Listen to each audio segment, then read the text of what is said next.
So the story I'm going to discuss in Module 1 is The Low Art, which is a short extract from the novel Penelopiad. So the author of this novel is Margaret Atwood. Margaret Eleanor Atwood is a Canadian poet, novelist, literacy critic, teacher, environmental activist, and inventor. She is the author of more than 35 volumes of poetry, children's literature, fiction, and non-fiction. So at the age of 5, nag-start na siya sumulat ng mga novel or poet, then ipinagpatuloy pa niya ito. So after completing her studies sa Victoria College at the University of Toronto, natanggap or na-claim ni Atwood ang kanyang master's degree in English Literature from Radcliffe College noong 1962. A Low Art is an excerpt from the Penelopiad by Margaret Atwood. Penelopiad opens with Penelope, the first-person narrator, quoting herself saying, "Now that I'm dead, I know everything." Penelope then goes on to say that this wish did not come true, at least not totally. That, Penelope thinks, despite the knowledge it brings, is not worth the cost. She even says that she would rather not know some of the things she has learned.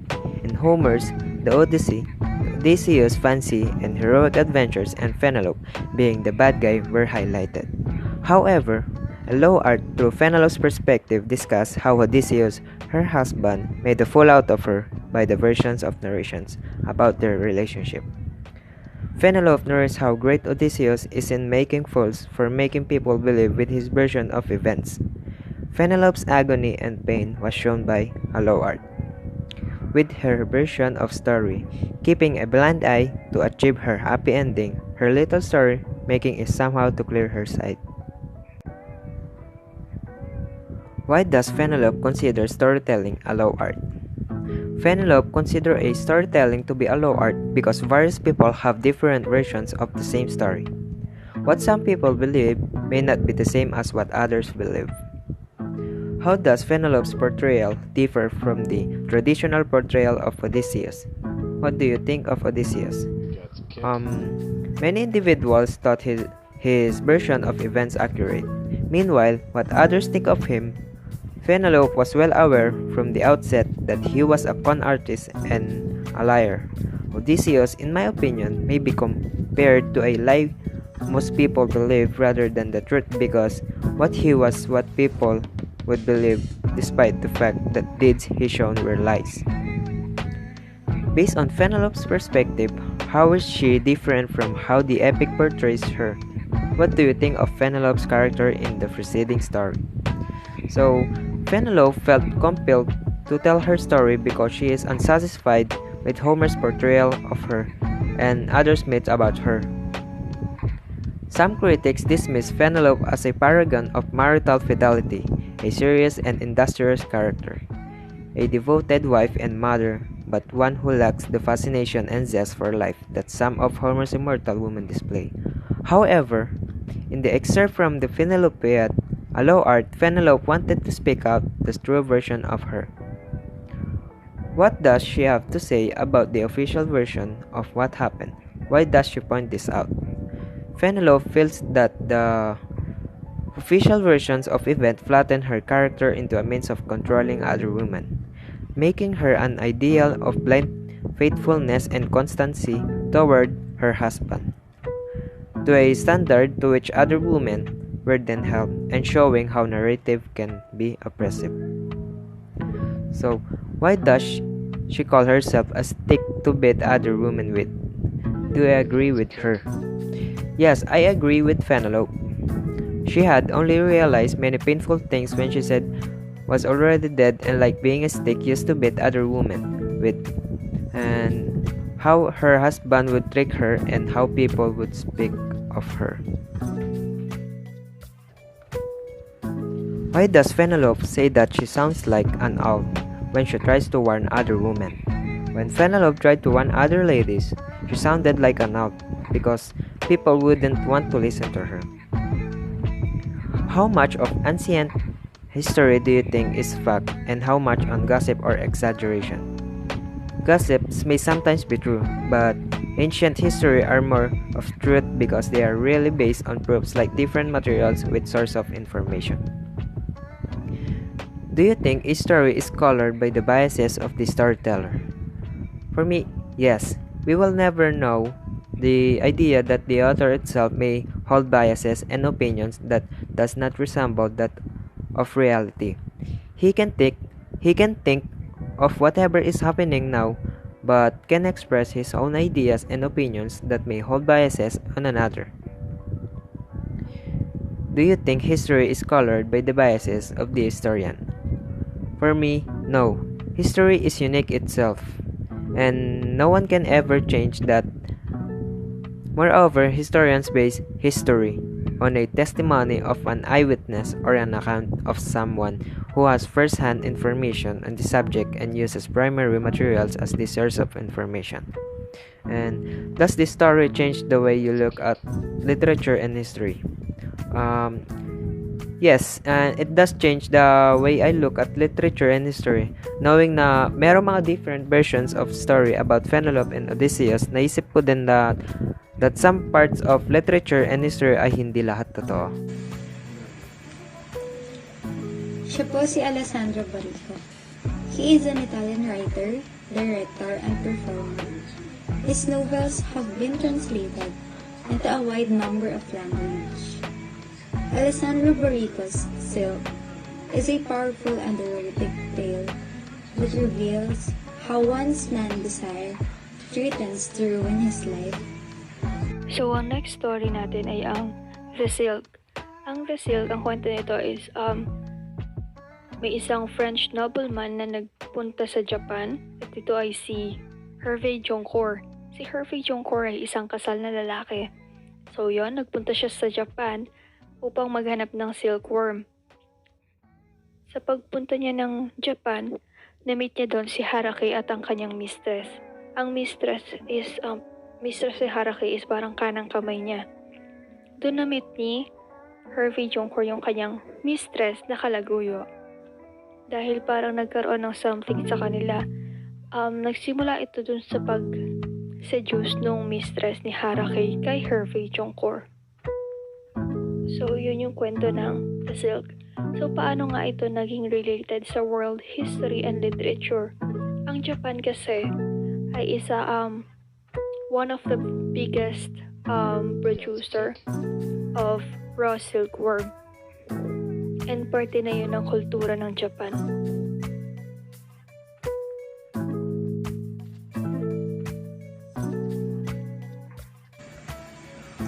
What are the complications involved? And what are the obstacles can you predict in the relationship? Obviously, the number one issue at hand is that both Hervé Joncourt and the girl are involved with a significant other. Helene, Hervé Joncourt's wife, and Harake, the girl's lover. Another issue is that it is hinted that the girl does not understand French, which may lead to problems with communication. What does the cup symbolizes? The sharing of the cup is the closest thing to physical contact the two will have during the entire meeting. It symbolizes that unresolved sexual tension and desire between Hervé Joncourt and the girl.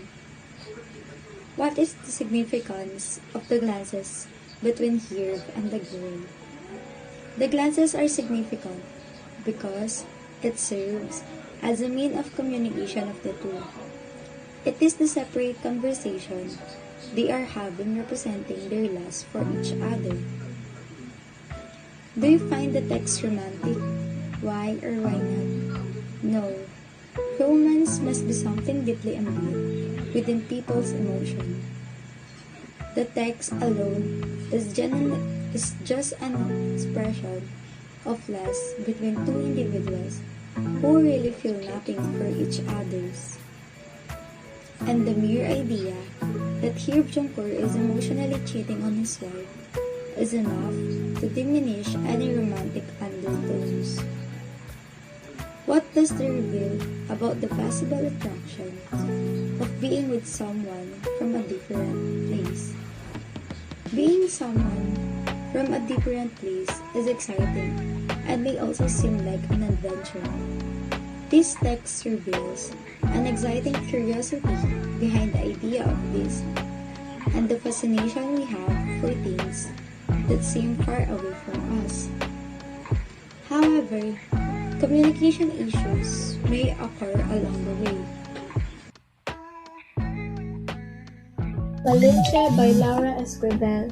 When Malinali, a member of the tribe conquered by the Aztec warriors, first meets Cortez, she, like many, believes that he is the reincarnated forefather god of her tribe. Naturally, she assumes that her task is to help Cortez destroy the Aztec Empire and free her people. The two fall passionately in love, but Malinali gradually comes to realize that Cortez's thirst for conquest is all too human. He is willing to destroy anyone, even his own men, even their own love. Throughout Mexican history, Malinali has been reviled for her betrayal of the Indian people. However, recent historical research has shown that her role was much more complex. She was the mediator between two cultures, Hispanic and Native American, and two languages, Spanish and Nahuatl. Malinche is all about the relationship between the Spaniard Hernan Cortez and the Indian woman Malinali. Si Malinali po is yung interpreter ni Cortez. Si Malinali was named after the goddess of grass and later to Nepal means one who speaks with loudness. Malinche means twisted grass. Sa Mexico po ngayon, ang ibig sabihin ng Malinche is treachery and betrayal. Tinulog po ni Malinali yung sarili niya kay Cortez nang tinulungan niya siya na ma-interpret yung Nahuatl. Yung Nahuatl po is yung language ng Aztec Empire. Hindi lang po pagtulong sa pagpapaintindi ng Nahuatl language yung naitulong niya kay Cortez. Tinulungan niya din siyang intindihin ni Cortez yung about sa cultures and politics nila. Guide questions. What is the difference between Malinali's and Cortez's view of the world? Malinali views the world as a world that needed to be changed and be ridden of human sacrifices, while Cortez's Catholic worldview sees the conquest of the Aztec Empire as a way to find gold and other riches. Yung sa part po na to, pinapakita po talaga na magkasulungat yung perspective ni Malinali tsaka ni Cortez. Kasi po si Malinali, nag-focus po siya sa pagkawala ng human sacrifices. While si Cortez naman po, nag-focus po siya sa pagkuha or paggamit ng mga golds. Why do you think they have different ways of looking at the world? Is your view closer to Malinali's or Cortez's? They have different ways of looking at the world because they came from different country which has different culture and beliefs. My view is closer to Malinali's because I agree that the human sacrifices should be ridden.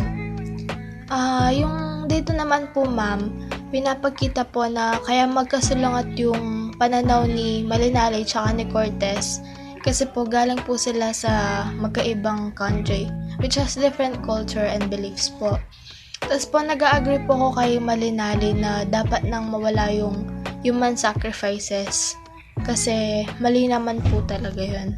From the characterization Cortez and Malinali, what kind of relationship do you think will they have? I think the relationship will be complicated because they have a very different perspective about God and other things that surrounds them. Kaya ko po nasabi na parang complicated kasi po magkasalungat talaga yung pananaw ng isa't isa, which is mahirap po talaga kung hindi sila magkakasundo. Do you think that the text was sympathetic to Malinali? Yes, because she is torn between two people who makes bad choices, which is what she is trying to save herself in. Parang nagigilty po si Malinali kasi po kung mag-ataksil ba siya sa sarili niyang country kasi tinulungan at in-advisean niya po si Cortez.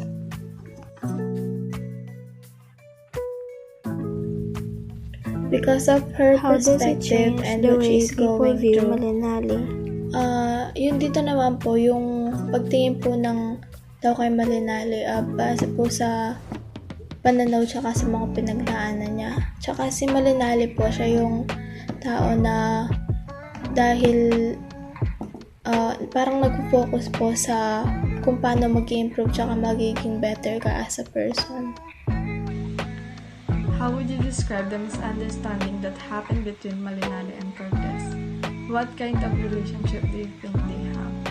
Misunderstandings between Malinali and Cortez were caused by differences and beliefs. Is this something that happens a lot? What are personal experience regarding cross-cultural exchanges? Yes, when I went to Dubai, I noticed that the people and their way of life is very different. Everyone there is very devoted to Allah. Do you agree that words are the finest weapons? Do you think this is applicable today? Give examples to prove your answers. Yes, I agree that words are the most powerful weapons we have because we are human. We have feelings. If someone hears negative comments about them repeatedly, they use it to motivate themselves. And some words help us to feel better. What is the power of the word or the power of language according to text? Do you agree?